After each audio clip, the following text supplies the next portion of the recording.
নমস্কার বন্ধুরা, কলিনের রান্নাঘরে আপনাদেরকে অনেক স্বাগত।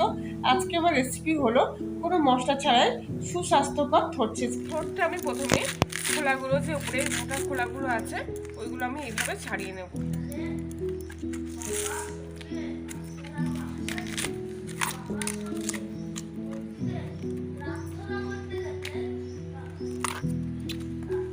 ভিতর থেকে খোলাগুলো ছাড়িয়ে ভিতরের যে অংশটা আছে সেটা বের করে নেব। আবারও কিছুটা খোলা বাদ দিয়ে দেবো।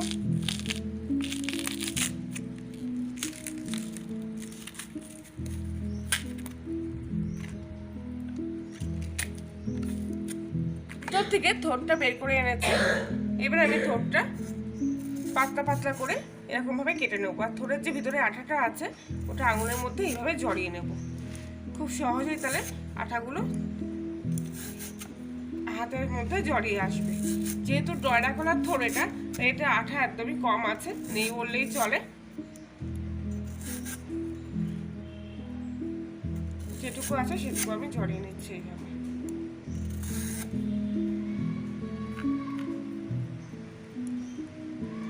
কোমল সাইজের আলু যেরকম কোচায় ভাজার জন্য সেইভাবে কুচিয়ে নেব।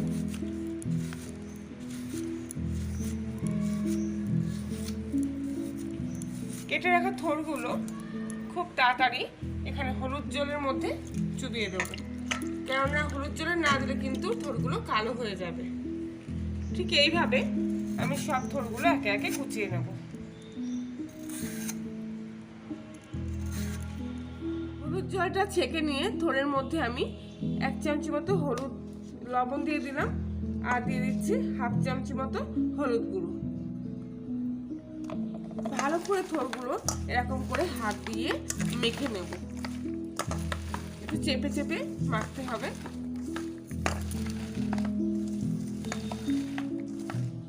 হলুদটা দেওয়ার ফলে থোড়ের কালারটা কালো হয়ে যাবে না, আর লবণটা দেওয়ার ফলে থোড়ের ভিতরে যে এক্সট্রা জলটা আছে সেটা দেখুন কতটা বেরিয়ে এসছে, এতটা জল বেরিয়ে এসছে। আর থোড়টাও কিন্তু নরম হয়ে থাকবে।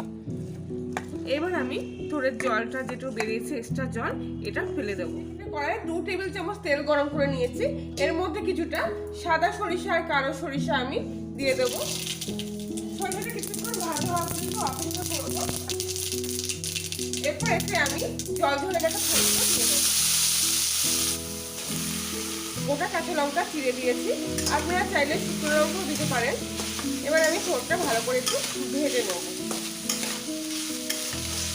যেহেতু আপনাদের থেকে লবণ দিয়েছিলাম আর হলুদ দিয়েছিলাম, তাই এখন আর লবণ হলুদ দেওয়ার কোনো প্রয়োজন নেই। শুধু জাস্ট থোড়টা ভাজা ভাজা হওয়া পর্যন্ত অপেক্ষা করব।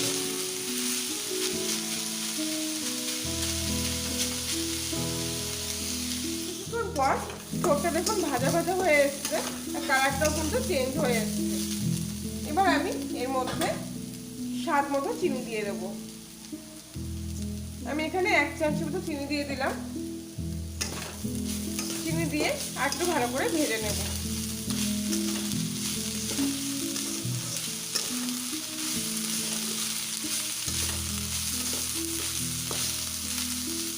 কিছুক্ষণ ভাজা হওয়া পর্যন্ত আবারও অপেক্ষা করছি। আমার একদম রেডি হয়ে গেছে।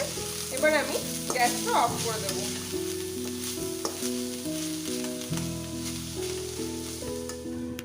রেসিপিটা ভালো লাগলে লাইক শেয়ার কমেন্ট করবেন, নতুন হলে সাবস্ক্রাইব করে পাশে থাকবেন।